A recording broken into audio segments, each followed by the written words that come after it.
Eh bien, bonsoir. Alors, permettez-moi, comme d'habitude, de crâner un petit peu avec mon clap. Surtout que là, j'ai un très grand vidéaste avec nous, Docteur à l'Ouest. Mais ça va aussi me permettre de recaler le son en cas de besoin plus tard. Donc, petit réglage technique habituel. Bonsoir, monsieur. Ouais, salut. Est-ce que sur le Space, on t'entend bien? Vous entendez tous Docteur à l'Ouest? Bon, je suis très heureux de recevoir Docteur à l'Ouest. J'ai eu la chance de le croiser complètement par hasard une fois sur Paris et je lui ai dit, j'ai failli j'ai failli lui faire plein de petits bisous en fait pour le remercier des vidéos géniales qu'il fait. Pas plus tard qu'aujourd'hui, j'en ai regardé une et franchement, j'ai eu un fou rire. Je vous réserve la surprise, allez-y, vous verrez que j'exagère pas du tout. Je me suis tapé un fou rire. C'est quelqu'un en plus d'adorable, hein, vous verrez. Et puis j'en profite tout de suite pour vous dire, il représente le média satirique tel qu'on en a besoin et par excellence. Et surtout, il fait ça de façon artisanale et seul, infiniment mieux, selon moi. Hein. Je dis pas ça, j'ai pas d'action dans sa boîte, hein, mais vous pouvez me croire sur parole, parce qu'en plus moi-même, je suis passionné de vidéos.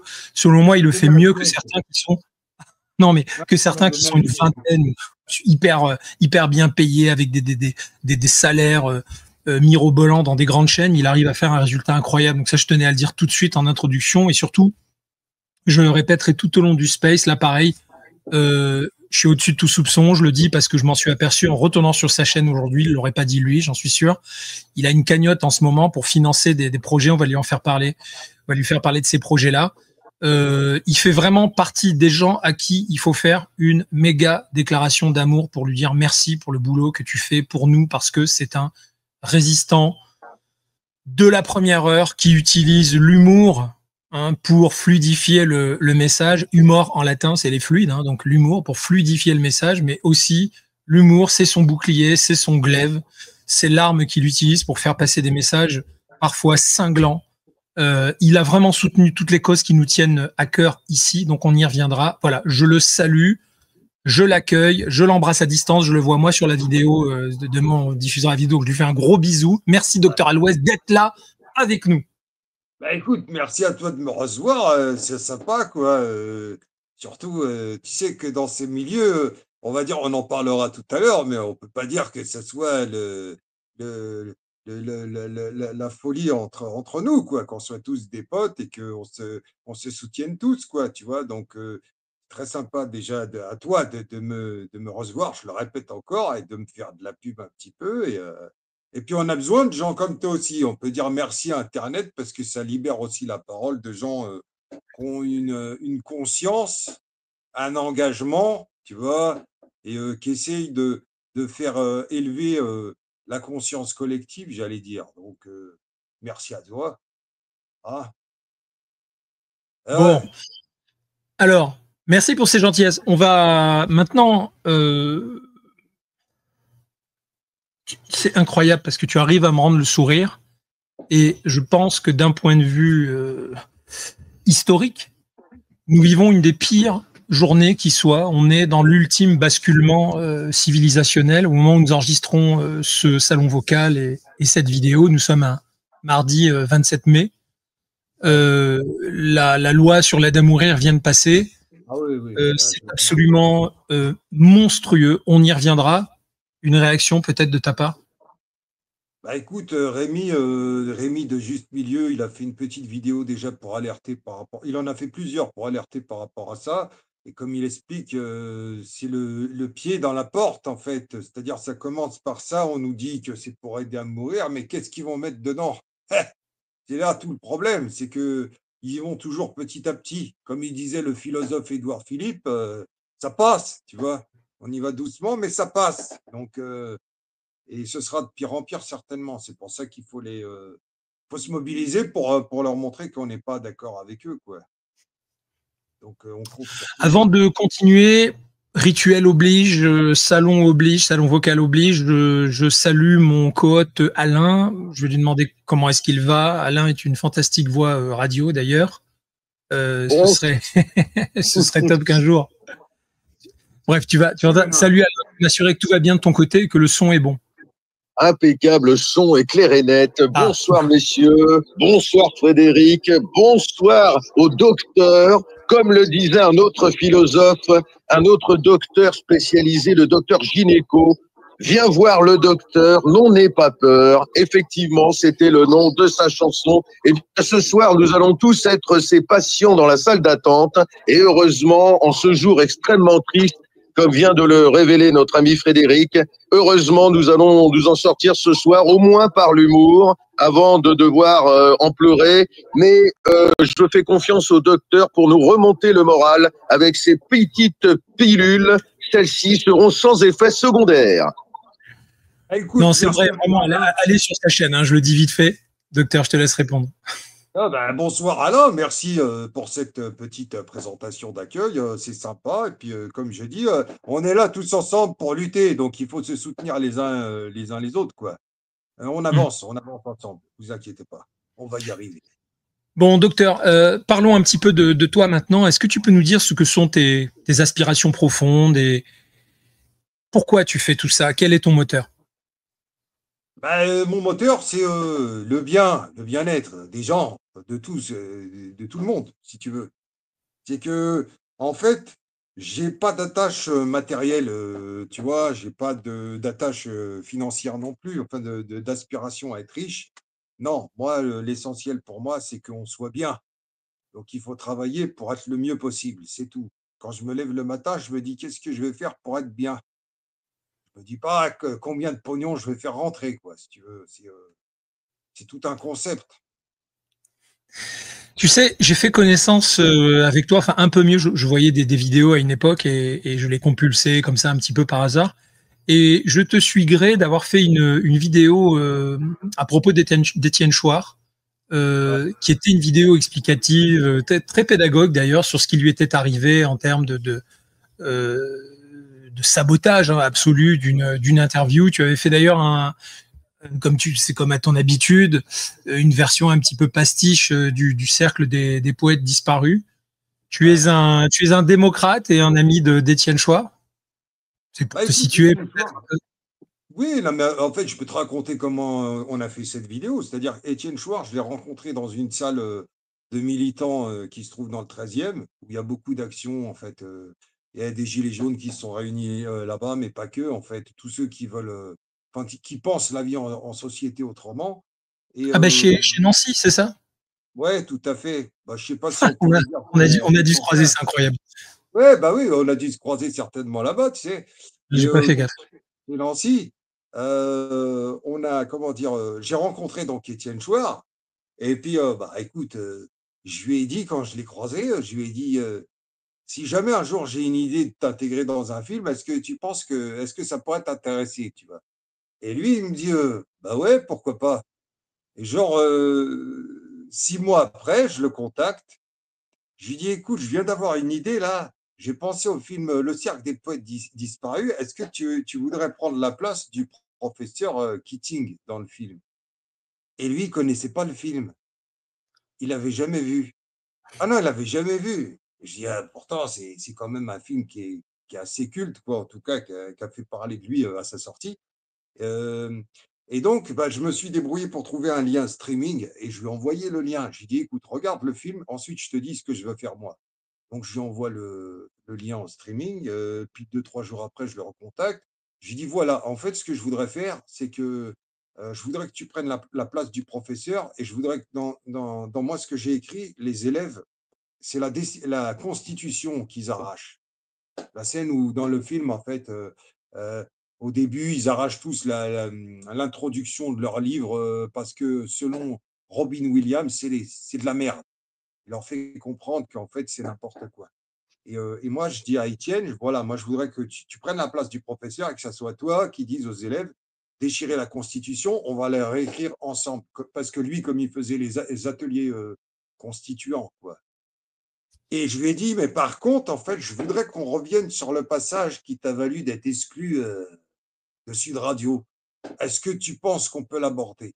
Et lui, il m'a dit, ah non, non, non, je veux pas qu'on... Il voulait pas, hein. Je lui ai dit, écoute, ce qu'on va faire, on tourne, on fait le tournage, donc je lui donne rendez-vous dans un coin sur Paris pour que j'installe mon fond vert, on tourne les scènes. Je lui dis, je fais un montage, je te l'envoie, et après, c'est toi qui valides. Tu as le final cut. Tu me dis si tu veux qu'on vire la scène. Je dis, moi, je pense qu'il faut la mettre. C'est avec Denis Robert, en fait, quand Denis Robert il lui pose la question, son avis sur les chambres à gaz. Et Étienne Chouard, C'est pas Denis Robert, c'est le cousin de d'Enthoven. ah, de Eindhoven, voilà. La question, elle tombe comme ça, on ne sait même pas pourquoi d'ailleurs. Et parce qu'il parlait d'autres choses avant. Et puis Étienne Chouard, il dit, oh, la question, mais j'y connais rien, moi. Ce qu'il dit Étienne Chouard. Et donc les deux autres, ils lui tombent dessus. Mais comment vous pouvez répondre ça? En fait, c'était un coup qu'ils lui ont fait pour le dégager parce que le mouvement des Gilets jaunes, il prenait de l'ampleur et Étienne Chouard avec, puisque c'est lui qui défendait le RIC. Donc, il fallait l'enlever de Sud Radio, il fallait un prétexte, quoi. Et donc, c'est pour ça que j'ai dit à Étienne Chouard, est-ce que tu penses que je peux utiliser ce petit passage pour l'aborder dans la vidéo? Lui, il ne voulait pas. Donc, moi, j'ai fait ma vidéo et j'ai mis cet extrait à un moment et j'ai montré la vidéo, j'ai envoyé le montage et puis il a dit, ouais, non, c'est bon. Ouais, c'est bon, on garde tout, pas de problème.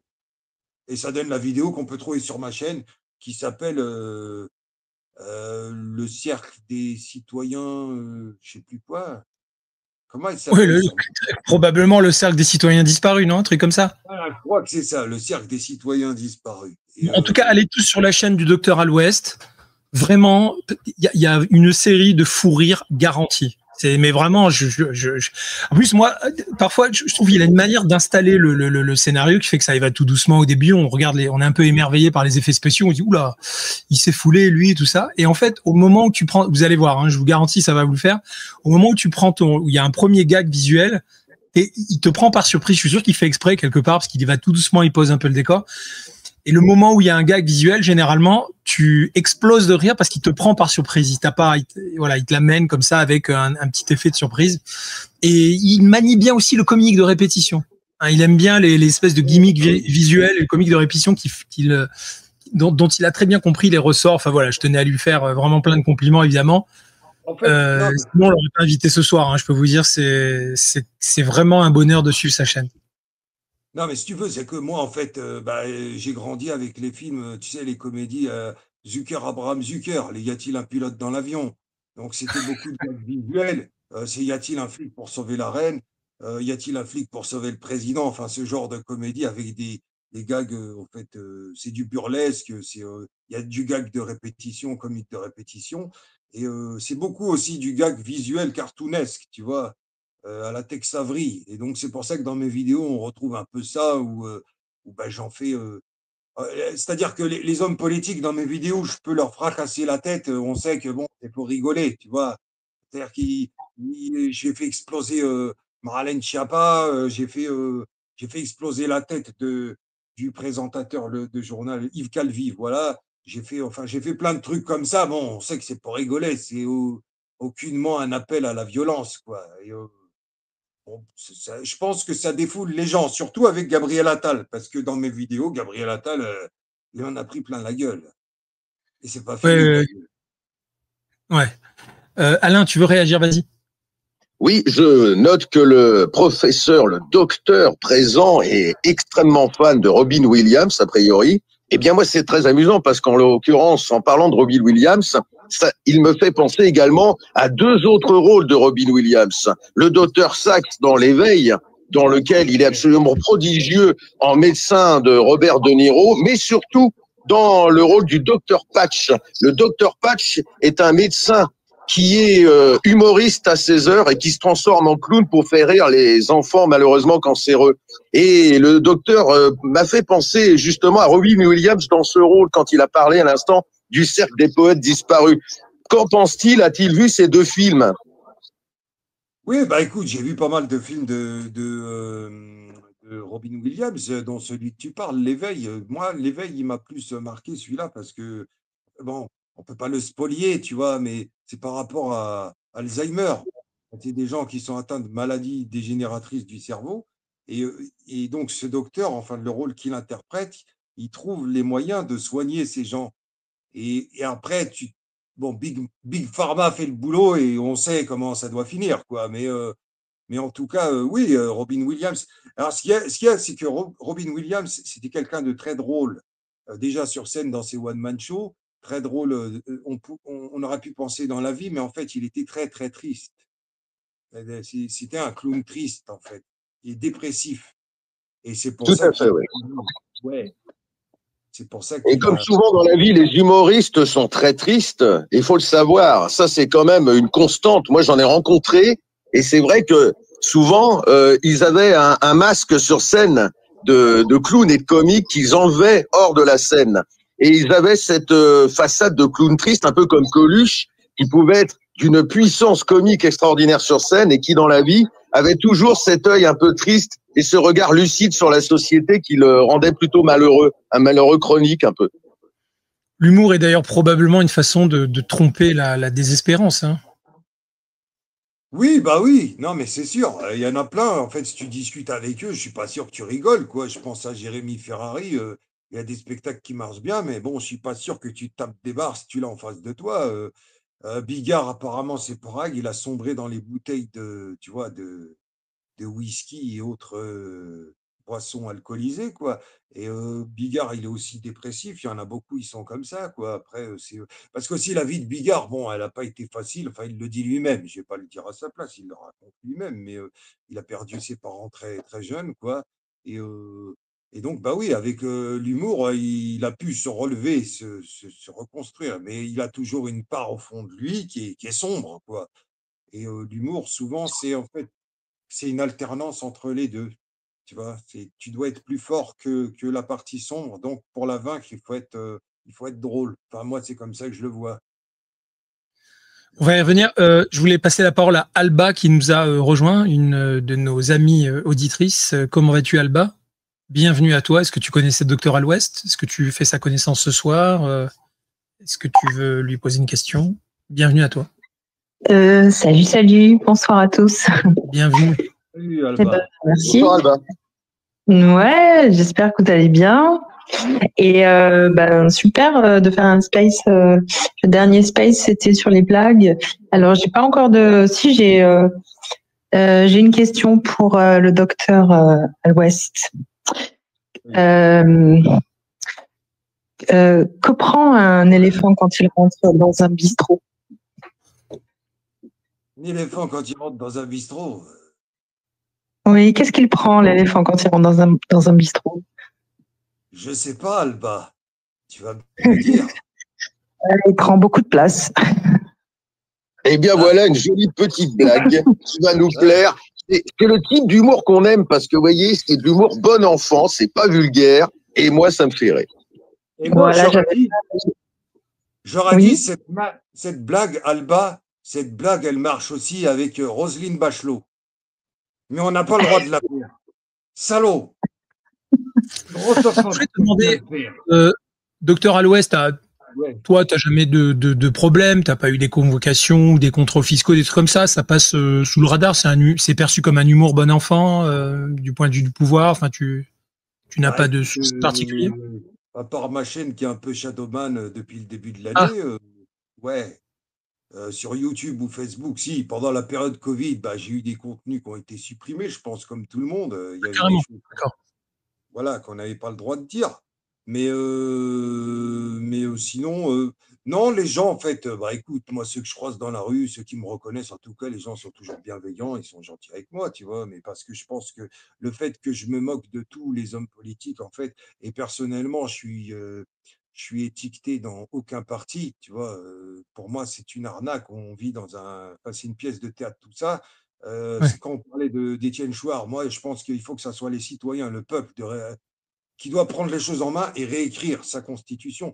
Donc moi, en fait, je défends personne, quoi. C'est-à-dire, je défends pas Mélenchon, je défends pas, tu vois, Macron, je défends pas Édouard Philippe ou n'importe lequel ou l'autre, ou Jordan Bardella. Enfin, qu'ils aillent tous se faire. Hein, on est là pour rigoler, non? Mais Il vaut mieux en c'est rire. ça que- Ce qui se passe là avec l'aide à mourir, ça t'inspire des sketchs tragicomiques? Bah écoute, Tu... l'aide à mourir, de toute façon, vu qu'ils repoussent l'âge de la retraite, ils vont l'amener à 70 ans, donc ils vont nous aider tous à crever après le boulot, en fait. En gros, c'est ça, l'euthanasie, quelque part. Tu vois, c'est que on est à 64, Après, ce sera 67, après 70. C'est quel pays? Le Danemark qui a déjà dit qu'il ferait passer la retraite à 70, je crois. Non? Donc, Hmm. bah oui, je pense Oui, oui, de mémoire, oui, absolument, oui. voilà, donc c'est-à-dire que l'objectif, c'est qu'on on travaille tous jusqu'au qu'on arrive à une soi-disant retraite qu'on ne touchera jamais puisqu'on sera tous morts. L'objectif, c'est qu'on crève sans jamais toucher de retraite, quoi. Tu vois? Donc, Est-ce que tu penses que quelque part, bon, parce que tu abordes les choses de manière décontractée en disant on est là pour voilà rire, se détendre, essayer de voir le bon côté des choses et le côté humoristique, mais est-ce que, pardon de poser une question un peu solennelle, ça fait tout de suite émission France Culture, mais est-ce que tu penses que l'humoriste a un rôle sociétal à jouer surtout par les temps qui courent? Est-ce que quelque part, écoute, écoute, tu as moi, je vais te développé pour toi-même une sorte de doctrine aussi, une approche de l'humour comme arme, on va dire, dissidente?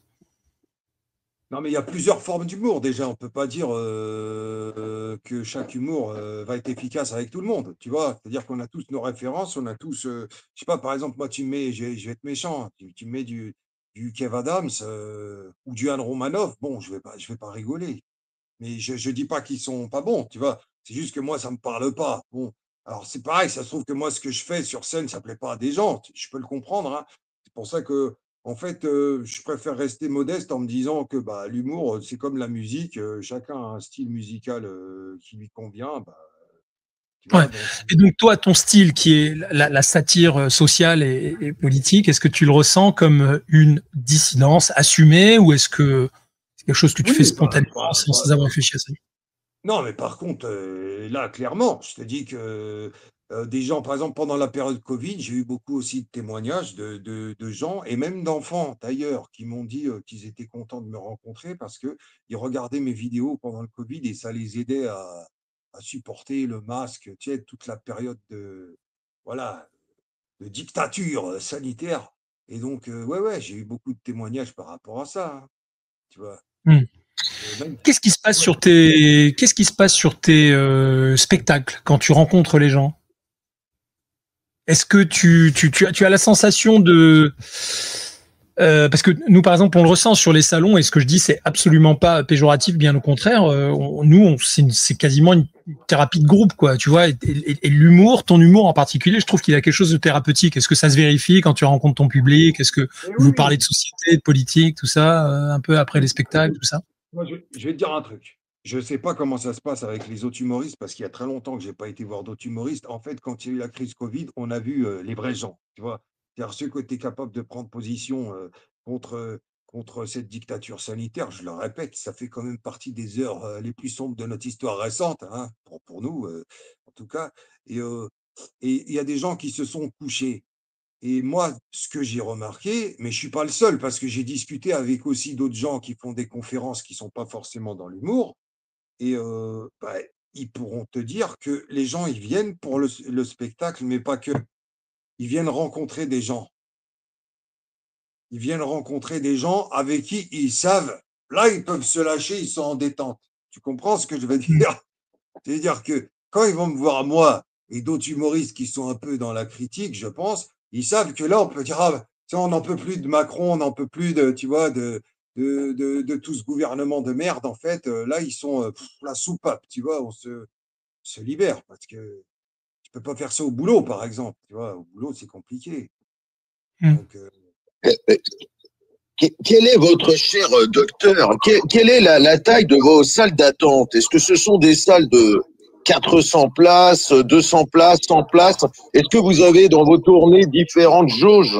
Ou est-ce que vous êtes à peu près constant? Est-ce que vous sentez que ça progresse par rapport à vos passages sur YouTube et Internet? je te dirais, ça dépend. En fait, si je vais dans des grandes salles, dans des grandes villes, moi, je peux aller à 150, 200 personnes, tu vois. Par exemple, Lyon, Marseille, tu vois, les grandes villes comme ça, Lille, bon, Toulouse, je sais qu'à Toulouse, on a eu du monde, Metz aussi. Mais après, quand tu fais des petites villes, là, moins, je vais faire des jauges plus petites, entre 50 et 80, tu vois. Mais après, c'est parce que moi, j'ai pas d'affichage, en fait, j'ai pas de passage radio, j'ai pas de télé, j'ai pas de. Les gens qui viennent, souvent d'ailleurs, dans les endroits où je joue, il n'y a même pas l'affiche, il n'y a pas ma tronche dessus. Donc, Donc tu ne Ah fais ouais, ta ouais. pub que par la chaîne YouTube, on est d'accord. ouais, voilà, c'est Hmm. YouTube, Facebook, Twitter, quoi, puis les gens qui me relaient, c'est tout. Mais sinon, j'ai pas Alors, il de. faut vraiment que je rappelle pour ceux qui n'étaient pas là au début de ce direct, je le disais en ouverture, hein, je suis vraiment un gros admirateur de ton travail technique, parce que franchement, d'un point de vue, alors que tu es un artisan de la vidéo, tu le fais avec un tel niveau de passion et de perfectionnisme que ça force le respect. Il faut vraiment aller voir les effets spéciaux, les amis. D'ailleurs, je pense Merci. que là, il se régale avec l'arrivée des logiciels d'IA parce qu'on voit, ça lui permet d'innover un tout, mais il a quand même Ben connu non. les temps héroïques des logiciels sans IA, quoi, parce que c'est maintenant qu'on les présentera, Ouais, quand on les exactement. présentera comme ça, où il faisait tout à la mano et c'était extraordinaire. Et donc, attends, juste quand Exactement. même, parce que je sais que tu peux pas le dire toi-même, mais et je sais que c'est pas ton truc de le dire, mais allez voir sa chaîne et puis regardez du côté un peu voilà, de sa cagnotte et de ses projets. Il s'autofinance, c'est pas quelqu'un qui voilà qui sait se vendre, quoi. C'est l'artiste par excellence, quoi. Il est en permanence la tête dans le guidon. C'est surtout pour ça que je voulais l'inviter, en toute honnêteté. Je voulais pouvoir lui faire une déclaration d'amour, d'admiration en disant super boulot, et vous dire aussi de le soutenir, parce que c'est vrai, j'ai entendu dire que ta chaîne était vraiment shadowban, alors que pourtant, on voit bien hein, le rythme, la qualité des vidéos et tout, rien n'a changé. Enfin bon, voilà, c'est évident que c'est un shadowban. Et puis, j'ai aussi vu, alors peut-être l'occasion de la transition idéale pour que tu en parles, j'ai aussi vu que tu voulais te lancer dans un projet de long métrage, si j'ai bien compris. Oui, oui, tout à fait. Bah, si tu veux, on peut en parler. Allez, On peut en parler. fais-nous Mais j'allais rêver. juste revenir sur un truc que tu as dit avant. Je t'en C'est-à-dire que. prie, bien sûr. J'ai beaucoup parlé, donc comme ça, on passe tous les sujets. Après, on parlera du long métrage. Non, non, non, merci, merci. En fait, l'IA, les outils, tu vois, la facilité, le fait que tu tapes, par exemple, sur ChatGPT, je veux une photo avec tel personnage. La dernière fois, je l'ai fait, je dis, je veux un chat en tenue de docteur avec une blouse blanche derrière un bureau. Et puis, il me sort ça. Donc, ça veut dire que le graphiste, en fait, à qui j'aurais pu demander, ou moi, j'aurais pu essayer de bidouiller vite fait, les heures qu'on aurait passées, là, tu l'as en 30 secondes, quoi, tu vois. Eh ben, moi, ça m'emmerde. Parce Hmm. que même après cette photo, je l'ai mis dans une autre IA, j'ai voulu tester. J'ai testé quelques IA, tu vois. Et cette photo, je vais dans une autre IA pour l'animer. Donc, ça m'anime le chat, en fait, ça le fait bouger. Et là, je cherche un truc pour le faire parler. Mais en gros, c'est juste, tu tapes ta requête et il fait le boulot. C'est même pas. Moi, il y a des vidéos, je me faisais chier image par image, à coller la tête de, par exemple, Oui, c'est Marlène pour ça que je Schiappa. fais référence aux temps héroïques, parce que moi-même étant un peu vidéaste amateur, je sais le boulot que c'est, et c'était incroyable. Tu le faisais vraiment quand c'était encore très très difficile à faire. Ouais, et là, bah, en fait, je m'amuse pas. C'est-à-dire que j'ai testé quelques petits trucs avec les IA, mais c'est pas pareil, tu vois. C'est pas comme quand c'est toi qui sais techniquement comment tu vas Ouais. tourner ton plan, comment tu vas. Là, t'as pas besoin d'être. Je veux dire, aujourd'hui, tu prends un auteur, par exemple, tu as des gens, ils lisent des bouquins, tu vois, ils ont une connaissance de la langue française, des auteurs. Euh, Aujourd'hui, tu prends n'importe quel tocard, avec ChatGPT, il va t'écrire un bouquin. Tu prends Ardisson, par exemple, le bouquin qu'il a fait, c'est peut-être même pas lui qui l'a écrit comme ceux d'avant, de toute façon. Tu vois, d'ailleurs, Ardisson, il n'a jamais écrit de Il l'a livre. pas lu d'ailleurs. Il D'ailleurs, les a d'après ce même que pas je lus, comprends, il ne l'a même pas lu. ouais. Tu vois, donc tu as plein de gens, ils font les tournées des plateaux de télé pour présenter leurs œuvres, alors qu'eux, ils vont utiliser l'intelligence artificielle, quoi. Ouais. Puis alors, je sais pas si tu as vu, mais là, ces derniers jours, hein, Google a sorti un nouvel outil qui fait des vidéos qui est juste bon. Là, c'est très, en tout cas, c'est beaucoup plus difficile de faire la différence avec des personnes réelles. Je sais pas si tu as vu passer là, ça buzz comme on dit un petit peu en ce Ouais, moment. mais ouais, ça va très Impressionnant. vite. Parce que moi, j'ai vu aussi un gars qui montrait une IA qui te fait des effets spéciaux dignes comment ça s'appelle, les comics, là, Oui, oui, il y a aussi des super-héros. studios Pixar. Voilà. Et Ouais, donc, ouais. quand tu vois ça, tu dis, Ouah, n'importe qui maintenant, tu t'écris un petit script Ouais. et il va te le mettre en forme, en fait. Voilà. Et puis là, il n'y a pas longtemps, il y a un gars qui m'a envoyé une musique. Et le mec n'est pas du tout compositeur, hein. Il a écrit juste des paroles comme ça. Et ben, donc et quand tu écoutes la chanson, tu dis ouais, c'est bien, c'est super. Mais le mec ne connaît pas la musique. Hmm. Il n'est pas spécialement chanteur, tu vois. Mais il a fait une composition juste en utilisant des logiciels Bien sûr. d'IA. Donc, tu dis que Hmm. la On doit créativité, tous être atteints d'une forme de syndrome d'imposteur, hein, parce qu'on n'a plus beaucoup de mérite à sortir un certain nombre de choses. Alors, quel est le mérite qui nous reste, justement? Moi, j'ai envie de dire, dans ton cas, c'est évidemment le scénario, la mise en scène, le montage et tout, mais c'est aussi le mérite de l'engagement, me semble-t-il. ouais, mais moi, je te dirais que, regarde, aujourd'hui, il y en a de plus en plus. D'ailleurs, même les profs, j'ai vu qu'ils faisaient leurs corrections, c'était avec ChatGPT, je crois. Les élèves, bah, ils font aussi leurs copies quand ils ont des devoirs à rendre. En fait, on devient, je pense, on va aller de plus en plus vers la fainéantise, quoi. Tu vois, les gens, Bien sûr. ils vont. Ce sera Idiocratie, comme le film Idiocratie, où les gens deviennent de plus en plus cons. Ouais. On y arrive petit à petit, quoi. C'est-à-dire que D'ailleurs, on a un ami là sur le salon vocal qui a intitulé son profil Débilocratie et qui en parlerait mieux que nous, et il s'intéresse à la débilocratie qui est en train de s'instaurer. Moi, je pense qu'on y est déjà quand je vois en fait que on devrait être tous redevenus extrêmement farouches et intraitables sur les sujets que nos députés sont en train de traiter, et notamment là cette loi sur la fin de vie. Bon, moi, je considère qu'aujourd'hui, si là, je veux dire, on est nombreux à avoir laissé passer la dictature sanitaire. Je veux dire globalement quoi. Hein, on a pesté dans notre coin, on s'est énervé dans les réseaux sociaux, on n'a pas fait grand chose. On continue avec des gens maintenant bien pires. Et là, pour moi, maintenant, c'est le moment d'entrer officiellement en résistance. Et j'irais même jusqu'à dire de s'organiser vraiment lourdement. Je pense vraiment que là, on est dans une bascule. Est-ce que c'est pas l'impression que ça te fait, soit dit en passant? Je veux peut-être pas t'emmener sur un terrain qui est pas le tien, hein, mais Ah, mais c'est que écoute, là, la journée est quand même particulièrement lourde. moi, j'aimerais bien, si tu veux. Le problème, c'est que regarde, là, on a les chauffeurs de taxi qui manifestent. Euh, Après, tu vas voir les agriculteurs. Je crois que les agriculteurs, c'était avant. Ensuite, tu vas voir peut-être le personnel soignant. Et puis après, ce sera un autre corps de métier. Et chaque fois, c'est chacun son tour, tu vois. Quand est-ce que les gens ils vont comprendre qu'à un moment, il faut que tout le monde se mobilise pour sortir tous ensemble, tu vois? C'est ça qui m'énerve. C'est que là, J'espère que là, ce sujet réellement universel nous touche suffisamment tous mais pour qu'on regarde, bouge. Et bon, on a un président, il s'est pris une tarte par son Jean-Michel Trogneux. Bon, il s'est pris une tarte. Il nous paye la honte internationale. Tu vois. Il y a 2 semaines, en fait, déjà, il s'était fait prendre avec un mouchoir. On ne sait pas trop ce que c'était. Le mec, bon, il dit que c'est encore l'ingérence des Russes qui fait n'importe quoi sur les réseaux pour dire qu'il prend de la coke ou quoi. Là, il nous fait le même coup. Il s'est pris une tarte. Tout le monde a vu les images. Il mais dit Macron non, est non. complotiste, hein, c'est connu, c'est toujours la faute des Russes. Ben oui, il a dit que c'était la faute des Russes. Si les Russes qui ont fait un deepfake, ils ont transformé avec l'IA le.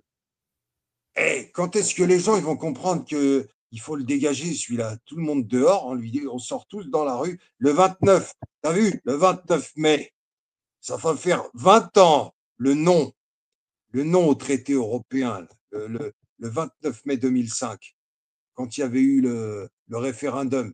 On a dit non à 54%, 54,9%, pratiquement 55%. 2 ans après, Sarkozy, qu'est-ce qu'il fait? Traité de Lisbonne, on a dit non, ben, il nous le met quand même. Il nous dit, vous l'aurez quand même, tu vois. Et les gens, ils disent rien, tu vois. Et ben là, ça continue, tu vois. Ça veut dire que Macron, en fait, on sait, pour ceux qui sont quand même un petit peu informés, que le mec, 2017, il n'aurait jamais dû être là. C'était une arnaque, le mec. On a truqué les chiffres comme on les a truqués en 2022. Et en fait, on met ce qu'on veut dans leurs chiffres. Là. 24% au premier tour en 2017, Macron, avec les discours qu'il faisait. Tu as vu les discours qu'il faisait en 2017? On peut les revoir hein, sur YouTube. Il y a tous les débats. C'était le plus nul de tous les débattants. Et ce mec, on nous fait croire, il fait 24%. Il sortait de nulle part. Il avait une tête de. On aurait dit le mec, il sortait de cinquième. Bref. Donc, moi, je ne comprends pas que les gens, jusqu'à présent, ils n'aient pas compris qu'à un moment, il faut faire l'union de tous les citoyens du pays. Tout le Est-ce monde. que, Et le plus comique, Est-ce que cette attente d'une sorte de transcendance collective n'est pas ce qui nous paralyse justement? Après tout, quelles que soient les séquences à l'échelle de l'histoire de l'humanité, ça a toujours été une petite poignée de résistants déterminés qui créent une alliance. Et comme le dit Alexandre Dumas dans le Comte de Monte Cristo, il suffit qu'un certain nombre d'hommes déterminés créent une alliance, ils peuvent conquérir le monde. Est-ce qu'on ne devrait pas, un certain nombre de justes, avec un J majuscule, s'allier et c'est véritablement faire de la stratégie? Après tout, nos ennemis actuels ont bien fait de la stratégie et ils ne sont guère nombreux eux-mêmes. Ils ont réussi à usurper le pouvoir. Est-ce qu'on ne devrait pas, selon toi, peut-être maintenant coaliser en ce sens, en espérant pas être plus d'un pouillème de la population, mais en s'y mettant vraiment? Oui, moi je pense qu'à un moment, il faut que tout le monde se parle. Je veux dire, c'est pas normal que, par exemple, quand tu as le secrétaire général de l'Élysée qui est convoqué une commission d'enquête là qui se présente pas, qui était responsable du scandale Nestlé, tu vois, ils nous ont tous pollués avec leur eau là. Ils étaient au courant à l'Élysée et puis ils ont rien fait. Et puis tu as donc le responsable de tout ça, Alexis Collère, il se présente même pas. Ça veut dire Ah, mais attends, faut pas déconner avec les anciens clients de Macron, hein. Nestlé était un des clients de Macron quand il était à la banque Rothschild, hein, notamment. Ouais, bah oui. Alors, attends, il y a Alain qui voulait intervenir. Alain, après toi, puis après on passe la parole à Renaud. Oui, je note que le professeur, effectivement, dénonce tous les scandales. Je dirais qu'un autre scandale, ça a été la réélection de Macron avec encore plus de voix en 2022. Comment a-t-il perçu d'ailleurs cette seconde campagne de Macron en 2022? Bah écoute, si tu te rappelles, en 2022, le mec, il n'a pas fait campagne. Il a laissé les autres faire leur speech. Lui, il n'a pas dit déjà qu'il se représentait. Il a attendu le dernier moment pour dire qu'il y retournait. Je crois qu'on devait être en janvier, là, en 2022, décembre. En fait. Absolument. Oui, tout à fait. Il a vraiment attendu le dernier moment. Et en plus, il a fait une campagne médiocre, quoi. Tu vois, il n'était pas. Je veux dire, c'était pas Sarkozy 2012, quoi. Tu vois, Sarkozy qui voulait absolument être réélu, alors que l'autre, Macron, il n'a pas trop montré qu'il tenait à retourner. Et en fait, Macron, quand il fait, si on se rappelle, tout le monde a vu les images, direct France Télévisions, 21h20, il me semble. Macron, il est donné à 14 100 000 voix. Marine Le Pen, 14 400 000 voix, quelque chose comme ça. Une heure après, Marine, elle se retrouve à 11 millions et quelques de voix, et Macron, il est largement devant. Et on nous dit, il y a eu un bug. Et la première des concernées, c'est-à-dire Marine Le Pen, au lieu de dire comment ça se fait qu'il n'y a que moi qui perds des voix, qu'est-ce qui s'est passé? Non, elle a validé tout de suite. Félicitations à Macron, bravo. Et le lendemain, Philippot sur sa chaîne, Philippot qui nous fait le résistant. Là. Philippot, le lendemain, il a validé aussi les chiffres en disant non, arrêtez de voir qu'il y a un trucage. Parce qu'ils font tous semblant, c'est une pièce de théâtre. Comme disait Churchill, ce qui est important, ce n'est pas ceux qui votent, c'est ceux qui comptent les votes. Vous voyez? Et là, on peut dire, on ne sait pas comment ça s'est passé au niveau du ministère de l'Intérieur. Le mec, attends, déjà en 2017, c'est là où c'est le plus flagrant, Le mec, il est inconnu, tu vois. Il fait la couverture de tous les journaux. Il a été mis en avant par tous les milliardaires qui possèdent les médias. Donc, c'était Bolloré qui lui a fait la promo. Bolloré, Xavier Niel, Patrick Drahi, tu vois.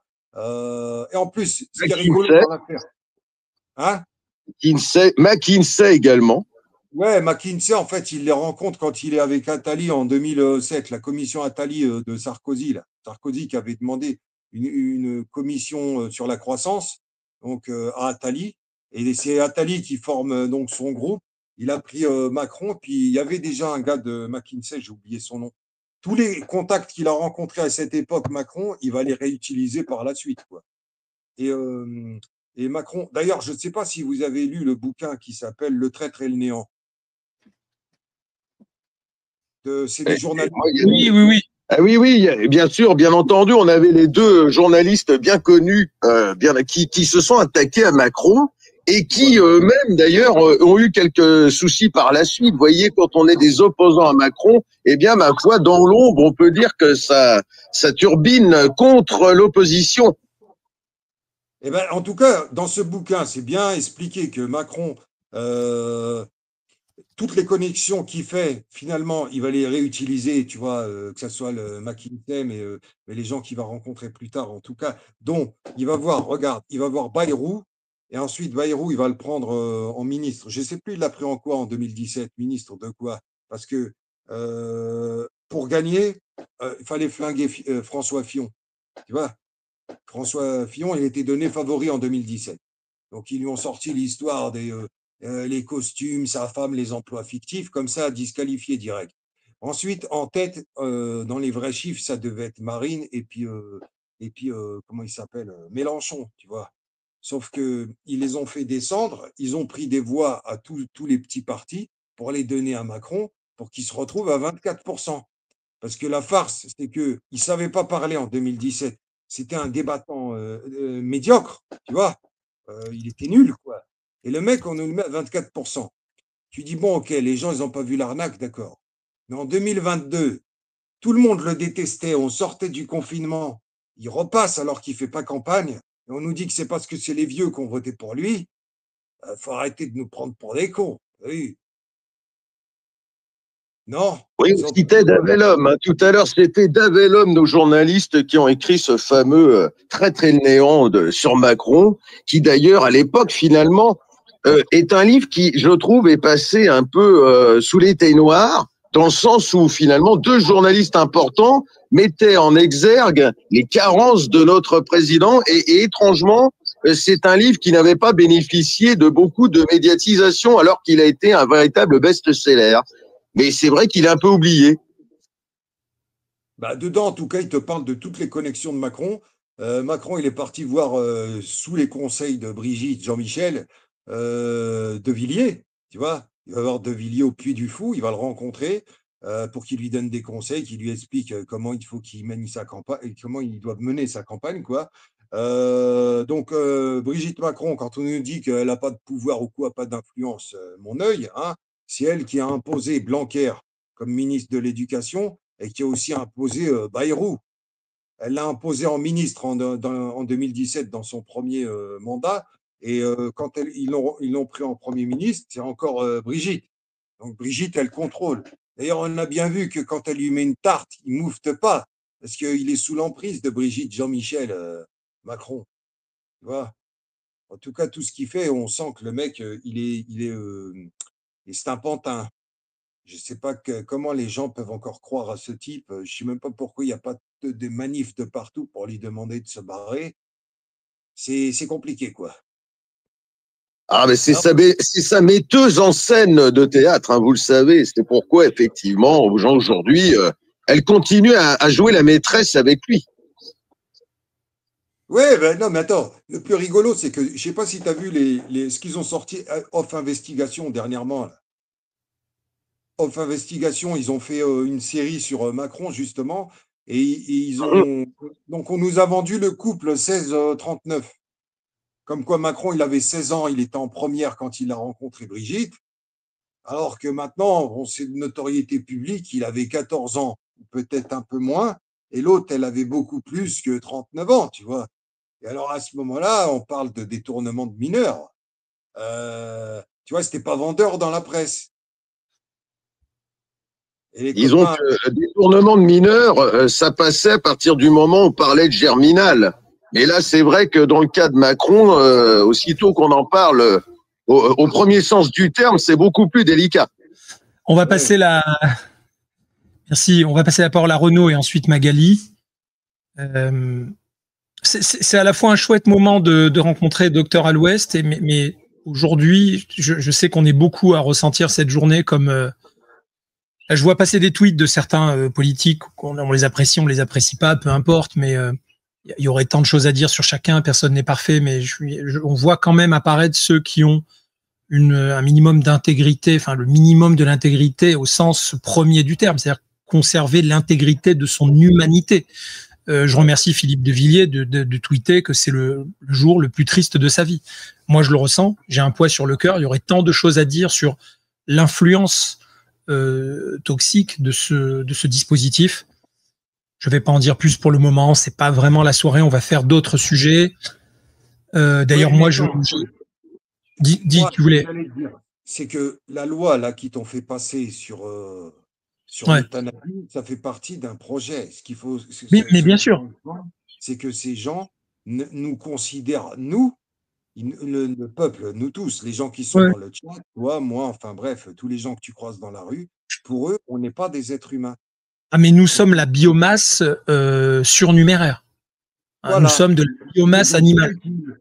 On est des inutiles, comme il le dit Harari dans ses bouquins, et que l'autre, il le répète, Laurent Alexandre. On sert à rien. D'ailleurs, Macron, il nous l'a dit. Une gare, c'est un endroit où on croise des gens qui réussissent et des gens qui ne font rien. Bien sûr. Pour eux, on n'est rien. Alors, ils ont dit, on va vous faire crever, on vous fait passer une loi. Pour rigoler, on va vous faire bouffer du cafard, de la farine de chenille, de machin. Là. On va s'amuser à vous faire transformer en garçon, en fille. On va vous mettre un bordel dans votre tête. Vous ne saurez plus qui vous êtes. Ouais. Voilà, ils s'amusent. D'aller jusqu'à l'oblitération totale de nos valeurs, de nos racines, de notre identité, de notre humanité. Ce sont des ingénieurs du chaos qui livrent une guerre incessante. Donc maintenant, il est temps que nous-mêmes, nous acceptions d'être en guerre.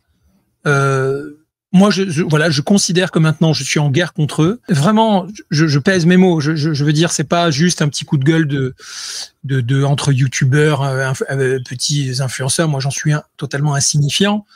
On va pas tarder à faire des choses parce que, en ayant lancé un mouvement, nous, de notre côté, dédié à l'intelligence collective, on n'a évidemment aucune visibilité. On est insignifiant, mais on est en train de discuter en privé avec des personnes à forte notoriété qui sont un peu plus visibles que nous, voire beaucoup plus. On espère bientôt pouvoir sortir du bois. C'est vrai qu'on est obligé de faire de la stratégie, c'est vrai qu'on est obligé de réfléchir, mais je tenais à le dire, chers amis, nous sommes discrets parce qu'il y a des choses que nous ne pouvons pas dire. Donc là, ce que je dis dans le cadre de la loi, c'est que mon idéologie,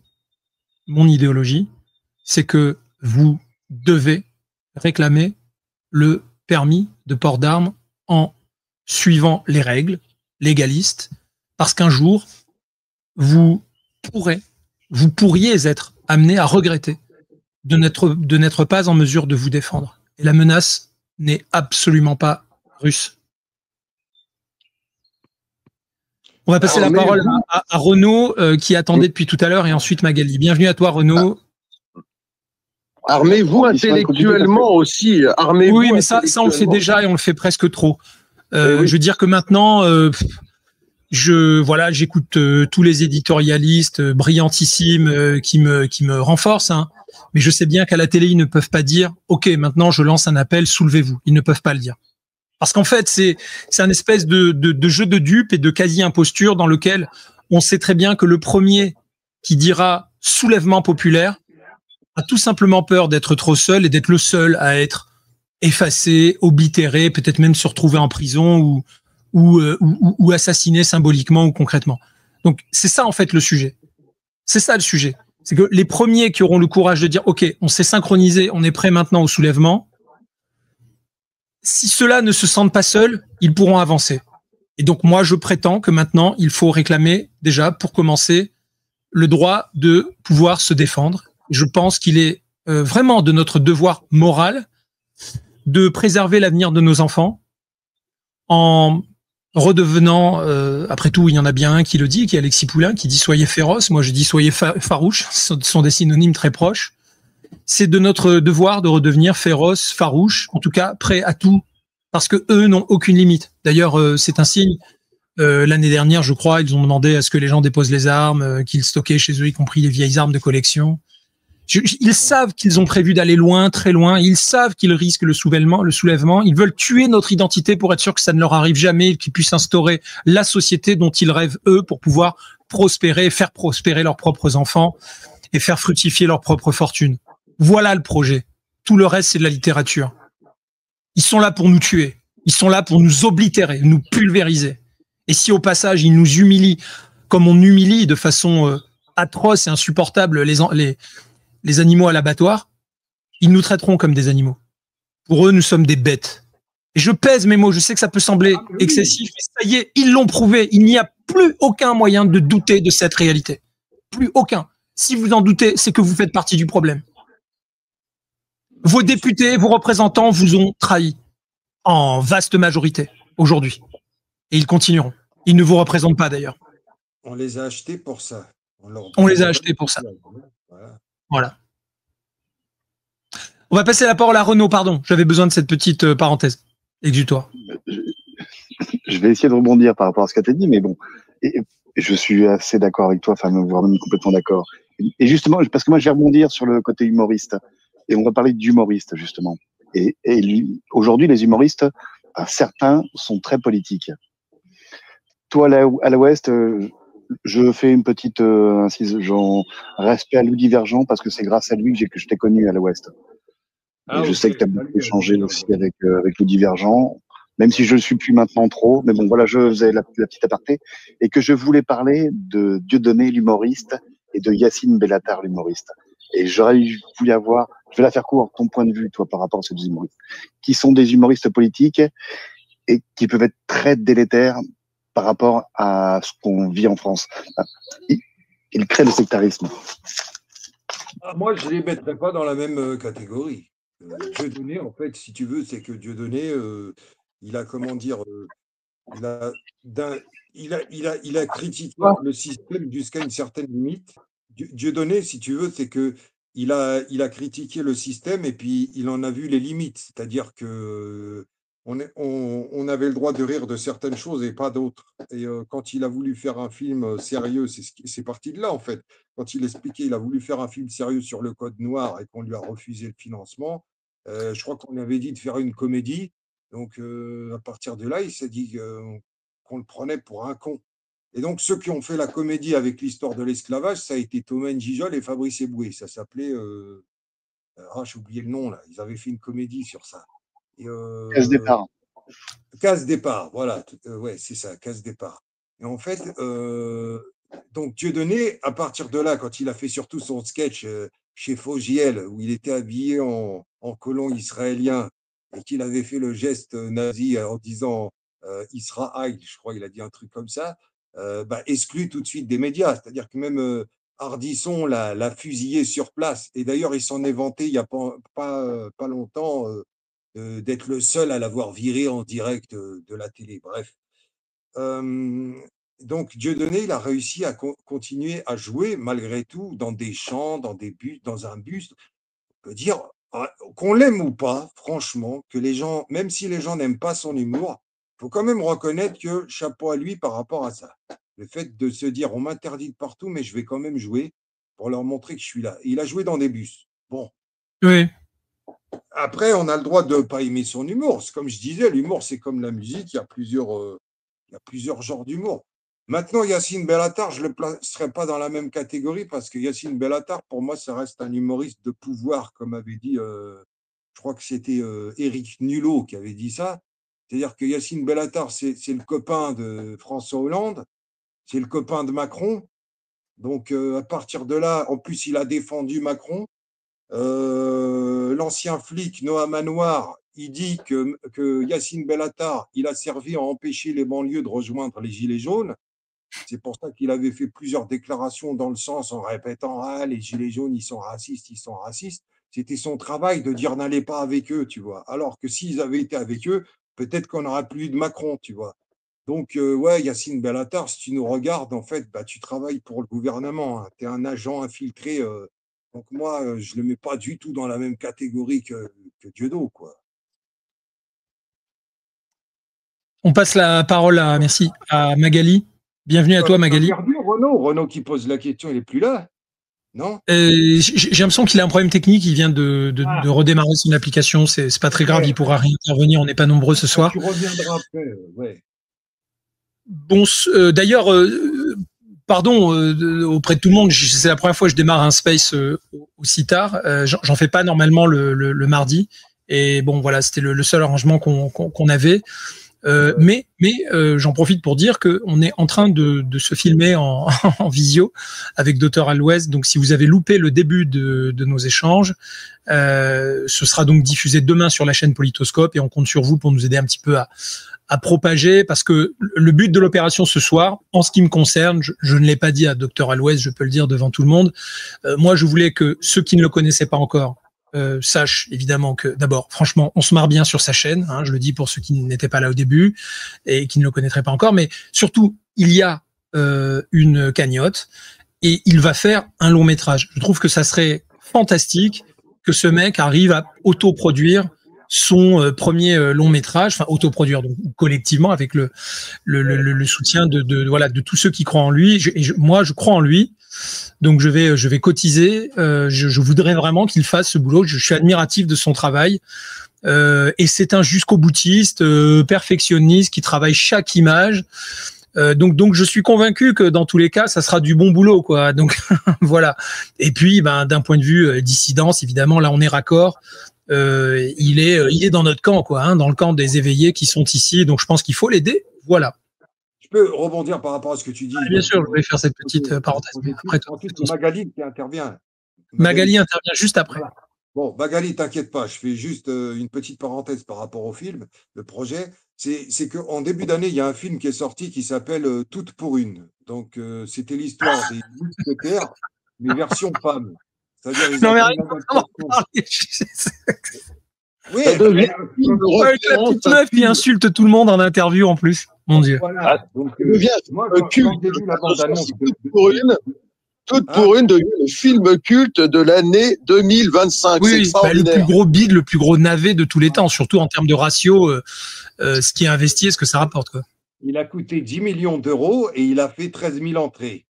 Donc les gens n'ont pas du tout été le voir, quoi. D'ailleurs, bravo à ceux qui ont été les 13 000. Je ne sais pas comment ils ont fait, quoi. À mon avis, c'était des gens, ils ont pas le son, ils n'entendent plus. Ouais, voilà. Ouais. Parfois, c'est des amoureux qui prennent la première salle disponible pour aller se bécoter. Hein. Normalement, c'est eux qui font les premières statistiques, peut-être quand c'est aussi bas. Certainement, ils ont dit on va avoir une salle pour nous tout seuls. Tu vois, le couple, ils ont dit vas-y, on va voir celui-là, il n'y aura personne, quoi. Et voilà. Le film, en fait, quand on voit la bande-annonce, cette histoire de femme, en fait, qui se déguise en homme pour se faire passer pour des mousquetaires, enfin bref, on croit que c'est une parodie, mais en fait, ils sont sérieux. C'est-à-dire qu'ils sont vachement sérieux dans leur film. Jusqu'à la promo qu'ils ont fait, la promo du film où ils étaient à fond dans leur wokisme, tu vois. Bref. En même temps, leur décharge, elles se sont dit, ça marche bien sur Netflix, parce que je sais pas si t'as remarqué, sur Netflix, de temps en temps, il faut regarder les pépites. C'est-à-dire que tu as un nombre hallucinant de super-héroïnes qui sont dans les corps des Marines ou qui sont dans les forces secrètes de je ne sais trop quoi. Parfois, elles font, on imagine, toutes mouillées, elles pèsent, 50 kilos, et puis elles te défoncent des mecs de 2 mètres de large, etc. Donc, il y a vraiment tu vois, bon, dans le cycle infernal du wokisme, il y a aussi cette espèce d'aspiration à montrer que les femmes peuvent être des guerriers comme n'importe quel autre homme, et qu'elles peuvent vraiment, avec un Mawashigeri un coup de pied retourné bien placé, faire s'écrouler des colosses. Bon, donc peut-être que c'était dans le sillage de cette démagogie ambiante.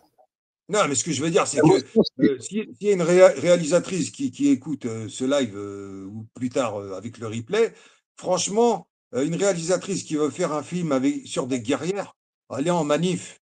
Franchement, allez voir les femmes qui sont en manif et qui lâchent pas, qui sont là tous les samedis, qui luttent pour les droits, que ce soit pour les femmes, pour le pouvoir d'achat, pour les gosses aussi, qui luttent contre la pédocriminalité. Allez voir ces femmes et faites des films sur elles. Au moins là, vous allez montrer des vraies guerrières.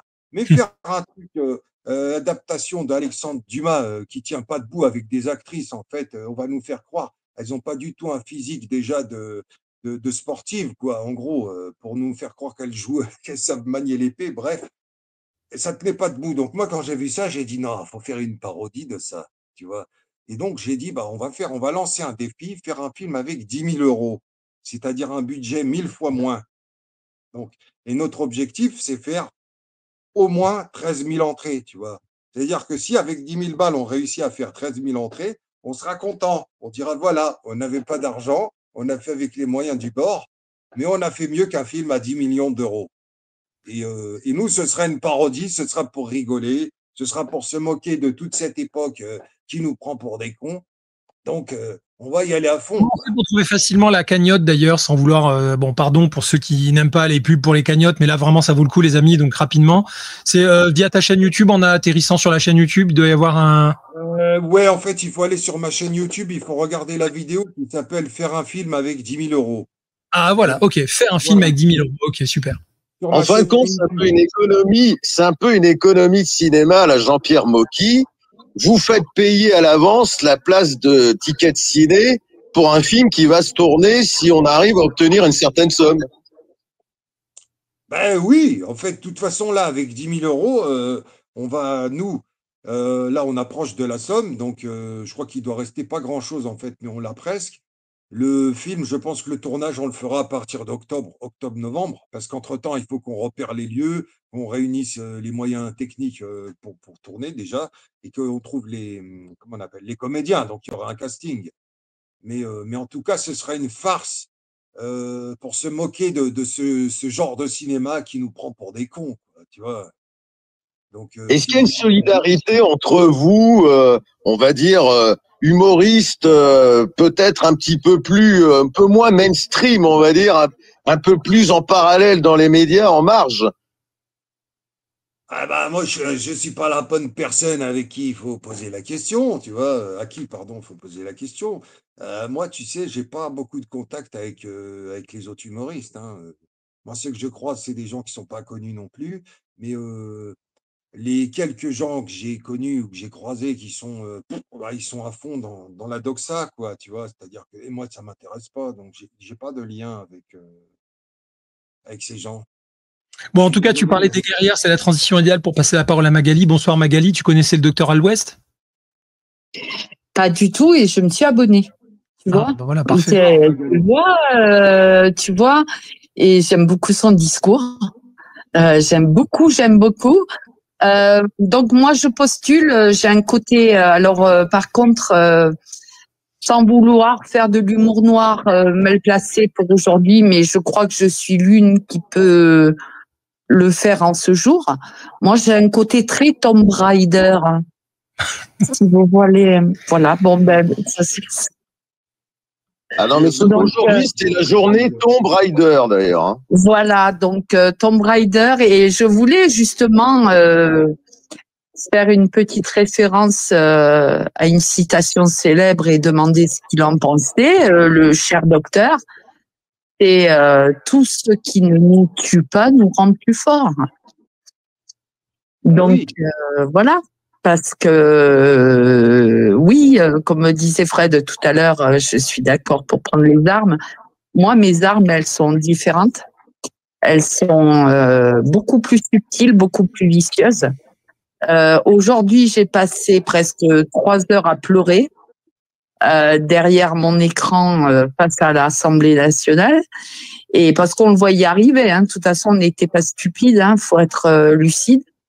Mais derrière ça, Dieu merci, je me suis donné un grand coup de pied au derrière, et je suis allée voir mes papis-mamies avec mes chiens, et j'ai pris ma bonne bouffée d'oxygène.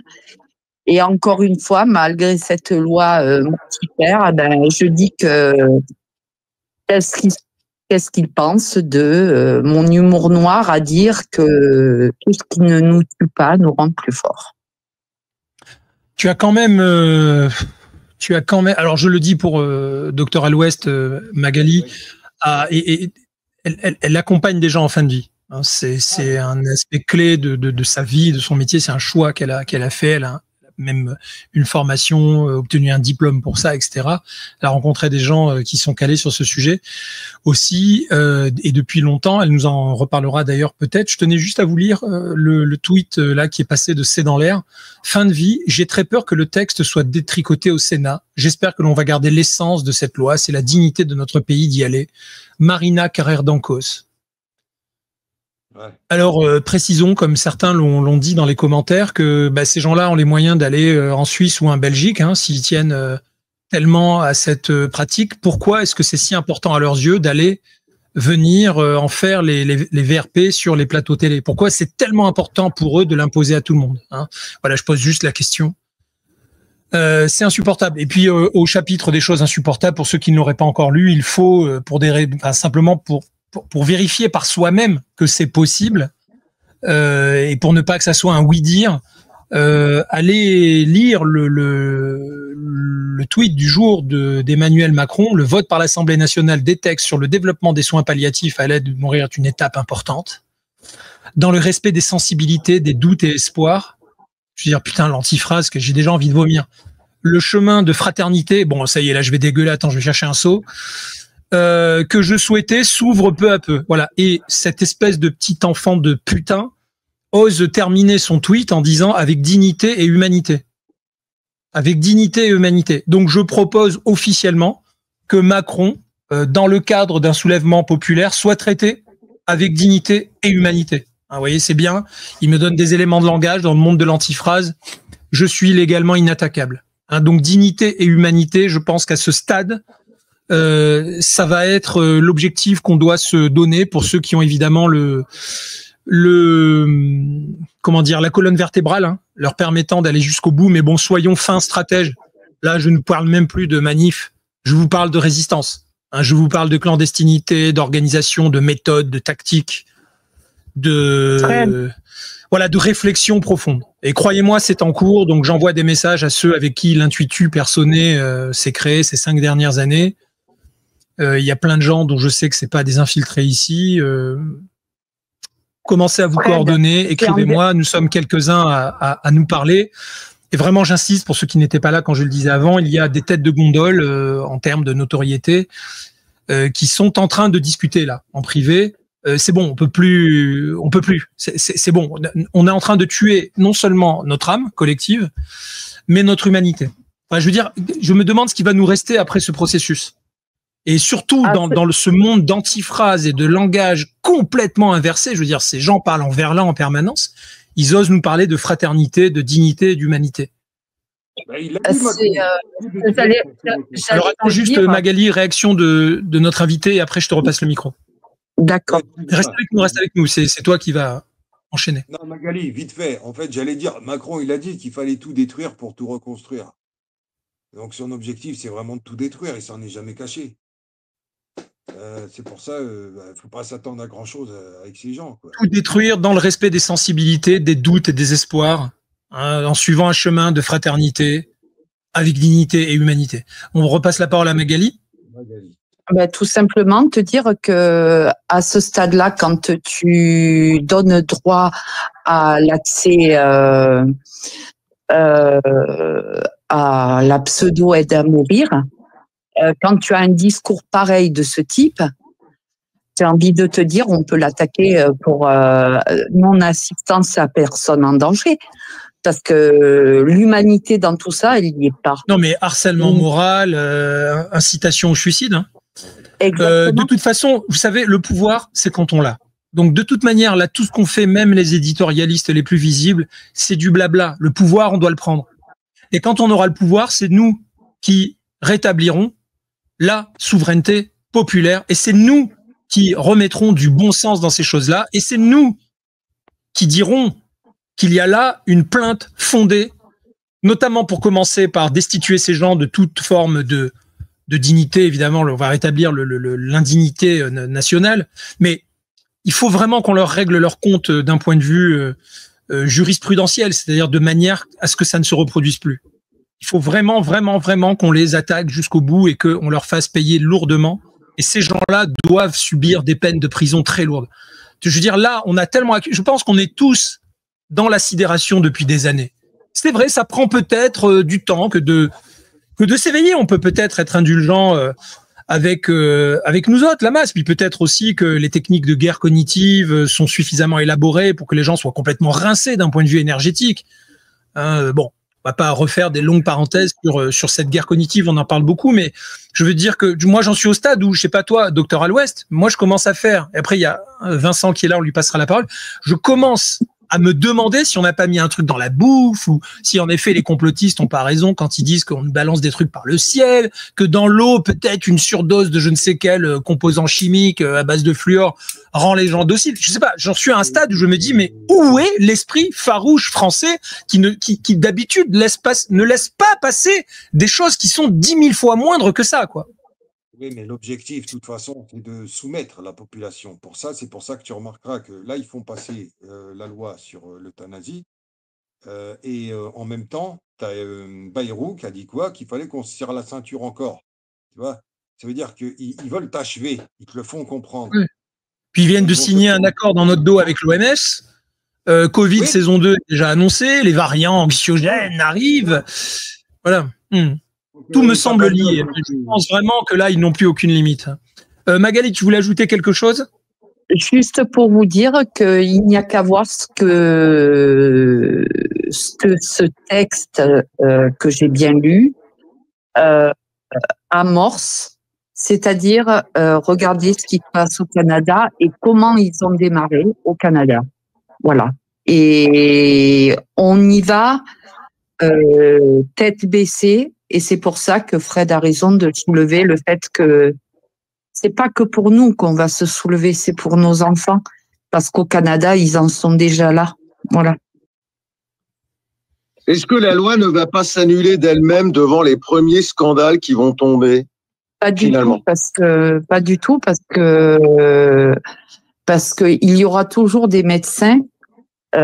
Pour en avoir discuté avec beaucoup depuis la votation, en fait, depuis la mise en place de la votation, ces médecins-là m'ont dit, si ce n'est pas nous les médecins en soins palliatifs qui donnent la dose létale, ce sera des médecins généralistes, ce seront des médecins urgentistes, ce seront des oncologues, il y aura tous les corps de métier.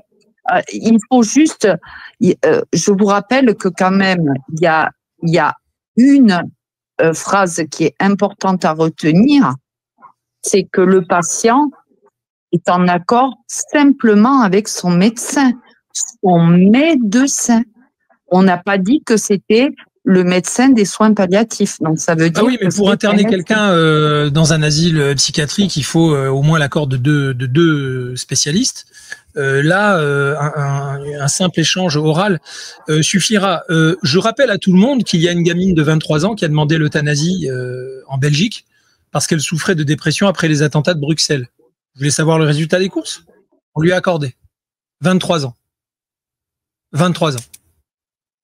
Ouais, je crois me souvenir d'une petite Canadienne qui avait également, d'ailleurs, son cas a été extrêmement médiatisé. Oui, 16 ans. Qui avait un énorme mal-être et qui a 25 ans, eh bien, parce non, il y a eu aussi une gamine de 16 ans à qui on a accordé l'euthanasie parce que elle souffrait de dépression chronique. 16 ans au Canada.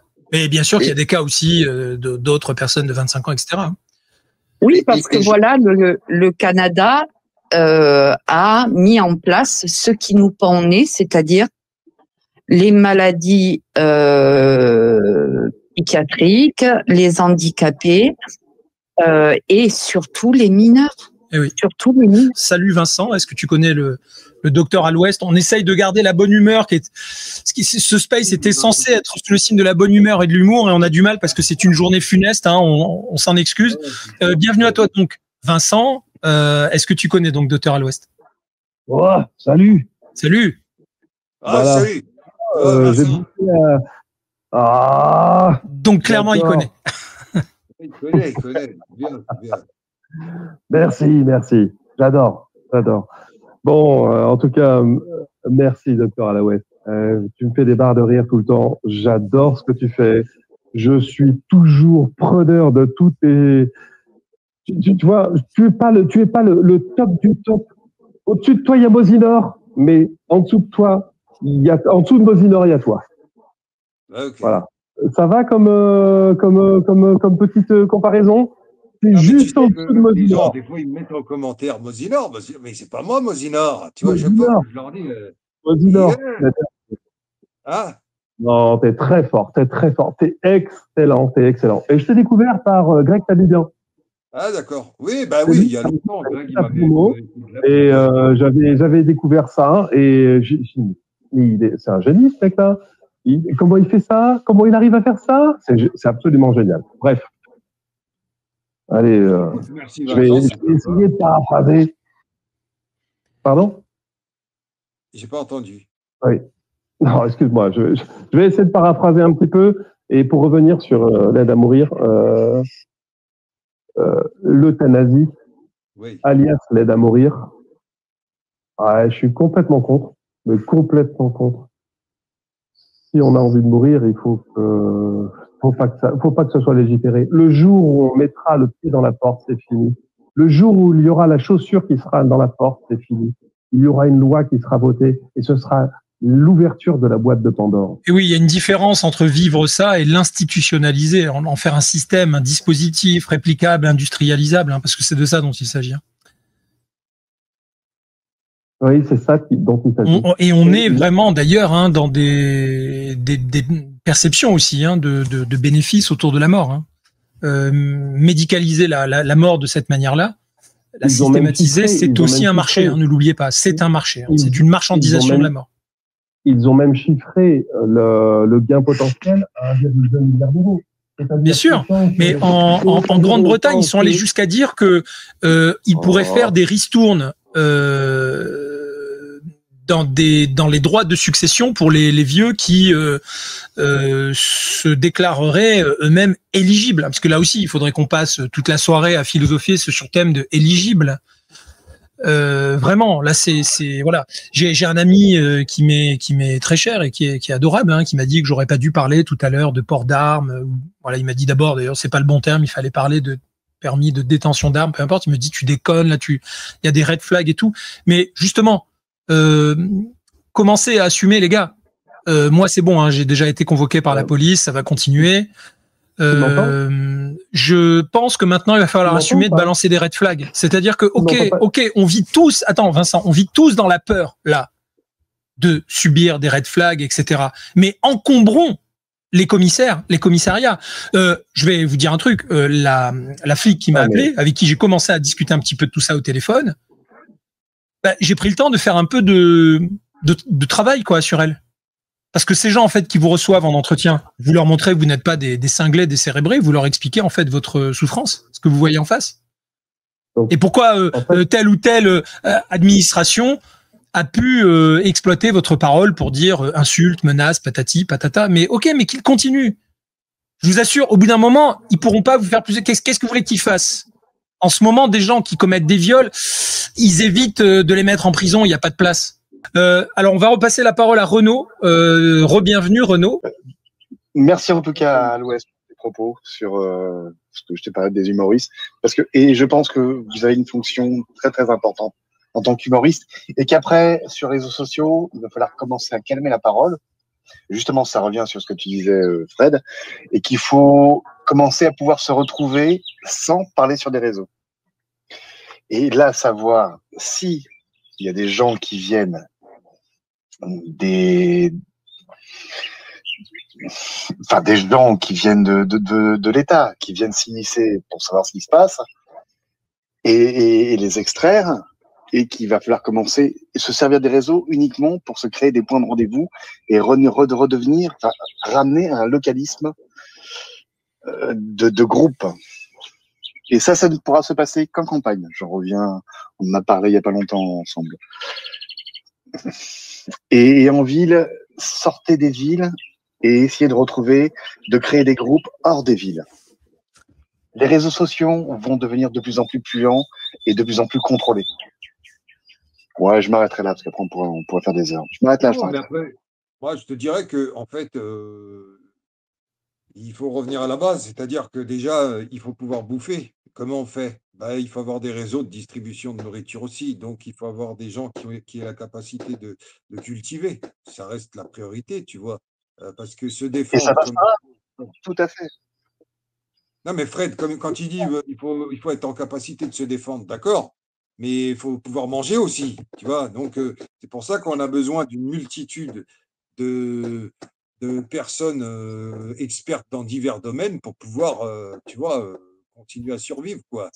Et donc, ça demande aussi de mettre en place déjà en amont des réseaux. Tu vois? Des réseaux hors des réseaux sociaux. Oui, des vrais réseaux, des gens que tu peux rencontrer dans la vraie vie. Parce que C'est c'est ça. sûr que quand tu vas couper le courant, bah, tu n'iras pas loin, tu vois. Par contre, si tu as toujours un lieu, un point de rendez-vous en ville ou quelque part dans un village, bref, tu puisses toujours, en tout cas, pouvoir te fournir en nourriture déjà, en divers objets. Il faut avoir quand même des moyens, quoi. Donc, il faut créer du lien. De très important, créer du lien. Non, mais Renaud a créé des liens déjà avec des oiseaux, manifestement. On entend des oiseaux derrière vous, cher ouais, Renaud. je suis toujours dehors, bien sûr. Oui, c'est moi. Ouais. C'est magnifique, ça. Ah, ça nous. Bon, je voulais ça nous passer rafraîchit. la parole à l'intervenant suivant, parce que l'heure tourne. Merci Renaud. CPC Vlad qui a un petit peu galéré pour monter, qui a eu des petits problèmes techniques manifestement. Bonsoir à toi, tu connaissais le docteur à l'Ouest, dans tous les cas tu es bienvenu. Vlad, à toi. Vlad, salut Vlad. Tu peux débloquer ton micro pour parler. Ouais, vous m'entendez? Ah ça y est, on t'entend. Après toi. Ouais. En fait, moi, je connaissais un petit peu via ton réseau, Fred, le docteur à l'Ouest. Moi, je voulais revenir quand même par rapport à l'euthanasie. Moi, ma mère était infirmière libérale et faisait des accompagnements à la mort. Et en fait, je me dis, c'est trop simple de dire que on donne un droit à la mort comme ça et qui est voté. Je veux dire, c'est des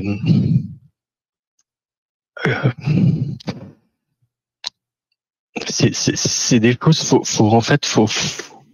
Faut les vivre, quoi. Alors, je sais bien, là, via le décret Rivotril qu'on a tous connu, que toi tu dis on va institutionnaliser tout ça, mais il y a quand même une souffrance. Qu'est-ce qu'on en fait de cette souffrance quand toi tu l'as tous les jours et que qu'est-ce qu'on en fait? Donc, ce que je veux dire par là, c'est que je sais bien que le vote de député, tout ça, ça nous dégoûte parce qu'on a envie de se battre contre ces gens-là qui n'ont aucun, enfin, qui nous prennent pour de la merde.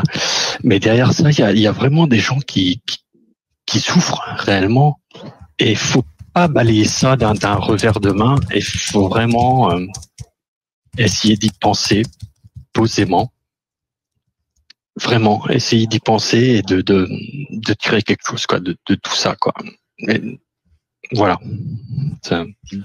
Alors bien sûr, personne n'est là pour nier la souffrance, mais tous les gens qui étudient un tout petit peu sérieusement, sans forcément être des experts, mais qui s'intéressent à ce qui est plutôt bien documenté de nos jours, par exemple les biais cognitifs, savent que il existe des influences psychologiques. Quand on commence à nommer un certain nombre de choses et les rendre systématiques, structurelles, en faire une sorte de commodity, comme on dit, dans le langage des organisations, la perception qu'on a de cette possibilité devient une influence subtile. Elle devient une sollicitation mortifère. Quand tu dis à des gens qui sont entre guillemets éligibles et qui se battent pour vivre et qui estiment que la souffrance, même pour certains d'entre eux, parce que c'est pas le cas de tout le monde, évidemment, qui estiment que la souffrance ou le risque de la souffrance fait partie du mystère insondable de la vie, certains sont dans une forme de disponibilité mentale, d'imprégnation en fait à la gravité du sujet, à la proximité de la mort, qui fait que le simple fait d'être considéré comme éligible pourrait leur faire franchir le pas à un moment de vulnérabilité, par exemple. Ma grand-mère voulait mourir à l'âge de 60 ans, parce qu'elle s'est séparée de mon grand-père. Elle voulait mourir à l'âge de 75 ans. Elle a eu des problèmes cardiaques sérieux à 80 ans. Elle voulait mourir. Et puis, par la grâce de Dieu, elle a surmonté ses états dépressifs. Et ma grand-mère est morte à 100 ans, entourée de toute sa famille, etc. Est-ce que je suis en train de prétendre que c'est ça le happy end que tout le monde aura automatiquement? Ce que je veux dire, c'est que ma grand-mère, quand elle a été à 3 reprises dans un état dépressif qui l'a prédisposée à vouloir mourir, je pense que si on lui avait tendu cette possibilité comme une évidence, je pense qu'elle aurait obtenu ce fameux droit de mourir instantanément, parce qu'elle aurait eu cette conversation avec un médecin, et que dans l'intimité de leurs échanges, eh bien, elle l'aurait obtenu. Et personne n'aurait pu s'opposer. Et il y aurait de jeunes infirmiers, peut-être pas loin, l'un serait tenté de dire, mais elle a encore peut-être de la famille et des gens qui pourraient la soutenir, cette dame, puisque c'était effectivement le cas, elle avait cette chance-là. Et imaginez la scène, hein, le deuxième infirmier qui dit « Non, putain, ferme ta gueule, tu peux pas risquer une radiation et 30 000 € d'amende et 2 ans de prison. Putain, tais-toi. » Et l'autre va dire « Ouais, t'as raison, ça nous regarde pas. » Vous instituez à l'échelle de la société, par un système, l'impossibilité du cas de conscience tel qu'il se pose encore aujourd'hui, fort heureusement, grâce à la loi Leonetti. Et de facto, les gens, excusez-moi de le dire comme ça, je vais pas rentrer dans les détails d'autres vécus personnels, mais de facto, cette question se pose quand elle se pose, et elle n'est pas rentrée dans le cadre d'une mécanique administrative et implacable, présentée comme une preuve de fraternité par des gens qui voudraient qu'elle soit facilitée et rendue facilement accessible et j'ai presque envie de dire séduisante. Vous comprenez ? On rentre dans une autre dimension et surtout, il n'y a aucune réflexion, du moins les réflexions sur les effets de bord ont été élaguées, ce que je trouve extrêmement inquiétant. Donc bon, on en reparlera. Ah, voilà, si tu veux ajouter quelque chose, vas-y, puis après je fais circuler. Oui, ce que tu dis est très vrai aussi. À réfléchir en tout cas. Et moi, ce qui me semble quand même flippant, c'est que certains députés, certaines personnes même qui parlent à la télé n'ont clairement pas lu les textes de loi. J'incite tout le monde à lire les textes de loi. Et si c'est trop compliqué de lire les textes de loi, faites un copier-coller. Hein, vous les avez sur le site de l'Assemblée et vous les mettez dans ChatGPT. Vous lui demandez à ChatGPT, fais-moi un résumé et montre-moi les faiblesses de cette loi. Voilà. Si c'est un problème de lecture et de fainéantise intellectuelle, ne faites pas comme certains députés et éditorialistes qui n'ont clairement pas lu le texte et qui en parlent comme d'une chose noble, etc., sans rentrer dans le détail, le diable étant, on le sait tous, dans les détails. Évidemment. Et il y a d'ailleurs quelqu'un qui m'a parlé de toi là en privé, Magali, en me disant que c'est une personne qui ressentait ton émotion et qui l'a partagée. Et qui m'a dit, c'était un ami qui m'est très très cher et qui est un vrai camarade de combat ici, qui voulait monter comme d'habitude sur le salon et qui ne peut pas parce qu'il a la gorge trop serrée, il est vraiment en souffrance. Il prend ça comme vraiment quelque chose de tragique et je ne le comprends que trop bien. Il dit qu'il a pleuré aujourd'hui et qu'il n'a pas encore réussi à se remettre de cette émotion morbide. Voilà, et il nous dit qu'il reprendra bien entendu le combat demain. C'est quelqu'un de très résilient que j'admire beaucoup. Et voilà, mais il dit voilà, ma France, ce pays d'art et de culture. Attends, excuse-moi s'il te plaît, Magali, 2 secondes. Vas-y. Je reprendrai le combat demain. Ma France, ce pays d'art et de culture déjà tellement souillé. Ils ont réussi à faire pire. Voilà, il nous dit merci à toi d'en parler et il nous dit je suis ravi que vous arriviez à en parler vous sans hurler, sans chialer. Et il attire ensuite mon attention sur un tweet de Loridan Eric qui diffusait un film expliquant que au Canada il y a prélèvement d'organes sur des centaines de jeunes dépressifs en demande de suicide assisté, puisque au Canada, ça a commencé dès l'instauration de cette loi. On était à quelques centaines de personnes. En 10 ans, on est monté à plus de 20 000 suicides assistés. Et il y a beaucoup de jeunes dépressifs qui sont dans la cible. Donc, la boîte de Pandore est clairement ouverte. Ça va être catastrophique. Donc, je suppose que ton ami écoute. J'ai envie de lui dire... Voilà, donc j'ai envie de lui dire, c'est normal, c'est la sidération, On est en train de vivre, nous les soignants, les accompagnants, les personnes sensibles à cette cause, on est en train de vivre ce moment de trauma. Mais j'ai envie de vous dire, derrière tout trauma, il y a une leçon à vivre. Et moi, j'ai pleuré pendant 3 heures et puis je me suis dit, mais tu pleures pourquoi? Tu as tes 2 jambes, tu as tes 2 bras, tu as ta tête. Prends tes clébards, prends tes chiens et va voir tes papiers et tes mamies. Et je me suis fait un ravalement de façade et je me suis dit, c'est ma forme de combat à moi. C'est-à-dire que malgré ce qu'ils ont fait passer aujourd'hui, aller à l'encontre de toutes les lois de l'humanité, moi, je leur ai montré aujourd'hui que malgré ce vote, ils m'auront pas. Et tu disais tout à l'heure, moi, mes filles, elles sont plus ou moins grandes. Moi, ils m'empêcheront pas de faire mon métier. Donc, si je dois faire 2 ans de tôle et 30 000 € d'amende, j'ouvrirai une cagnotte que vous payerez, hein, forcément. Mais par contre, je les laisserai pas faire. Il y a des médecins qui sont prêts à démissionner parce qu'ils refusent d'injecter cette dose létale. Et on y arrivera. On y arrivera. C'est pas. Mais alors d'ailleurs, concrètement, il faut préciser que là, la loi donc qui vient d'être votée va aller au Sénat. Ensuite, il y aura commission mixte paritaire. Tout ça peut prendre un maximum d'1 an et demi.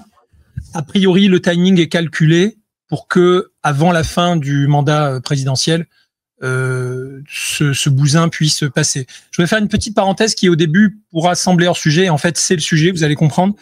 Vous avez un institut européen de bioéthique qui, en 2015, publié sur son site le fruit d'une étude qui était 2 ans et demi d'enquête, en reprenant notamment une enquête faite par un centre de recherche américain qui dénonçait un trafic d'organes d'enfants avortés donc avec le soutien du planning familial.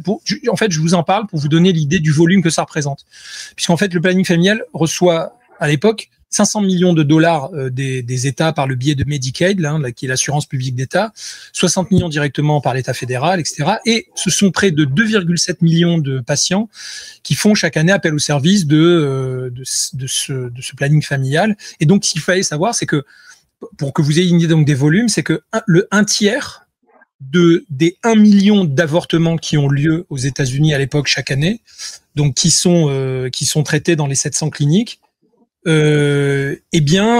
sont concernés par ce scandale à l'époque inédit et qui n'a pas explosé tel qu'il aurait dû, quoi. C'est-à-dire que vous avez en fait encore cette enquête qui traîne. On peut trouver même des vidéos qui datent de juillet 2015 qui mettent au grand jour un vaste trafic rémunéré d'organes de fœtus humains avortés dans des structures internes du planning familial américain, etc. Et ce, malgré la prohibition formelle d'un tel marché par la loi fédérale. Bon, voilà. Et donc, il y a plein d'images choquantes, etc. Parce que là, ils sont allés très loin pour pas qu'on puisse dire que ça n'existe pas. Donc, c'est des images répugnantes. Bon. Donc, ça, c'est juste pour vous donner une idée de ce que ça représente en volume. Donc, si on a à l'échelle de plusieurs pays européens cette espèce d'harmonisation vers que va rendre possible la fédéralisation, et là, on voit bien qu'on est dans une manière d'homogénéiser, dans le cadre légal dans lequel va se fonctionner tout ça. Maintenant, on a d'autres études, justement, je parlais de la vidéo diffusée par Loridan Eric, donc sur les trafics d'organes en lien au Canada avec les suicides assistés de jeunes dépressifs. Voilà, il faut bien se dire que ce n'est pas des volumes négligeables. On est sur des gros enjeux économiques et on dirait bien que il y a là une forme de plan directement issu de la caste mondialiste qui est en train de se dérouler. Voilà. En tout cas, avec toutes mes excuses évidemment, parce que on a mélangé ce soir l'accueil qui devait être joyeux. Je voulais même diffuser des pastilles de Dr Al-Ouest, etc. Et finalement, on est dans une ambiance tellement mortifère, tellement difficile que on a un petit peu mélangé les sujets, mais j'espère en tout cas que on ira tous après prendre un petit peu une détente et une bouffée d'oxygène sur la chaîne YouTube du Docteur à l'Ouest. Docteur, comment vas-tu? Pas trop lourd tout ça? Non, mais c'est sûr que bon, c'était pas la soirée. Faut bien en parler. Ouais. Allez m'inviter une autre fois. Ouais, désolé, c'est vraiment une sale journée. C'est une journée historique d'ailleurs. Hein. Non, mais je comprends. C'est sûr que, en fait, là, les gens dans le chat, et puis même toi, je sens que tu es un peu énervé aussi par rapport à ça. Donc, ouais. on n'est pas trop là pour rigoler. Hein. Même si on pourrait se moquer quand même de la tarte que Macron il a pris dans la gueule, hein, il y a 2 jours. Hier, non, c'était hier, ouais, hier. Hier, ça va vite. Ouais. Ah oui, non, mais ça va tellement vite que.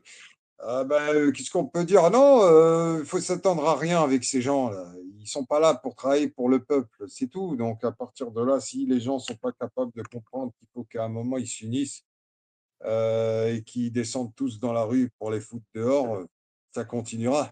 Hein. C'est tout. Hein. Moi, j'ai pas,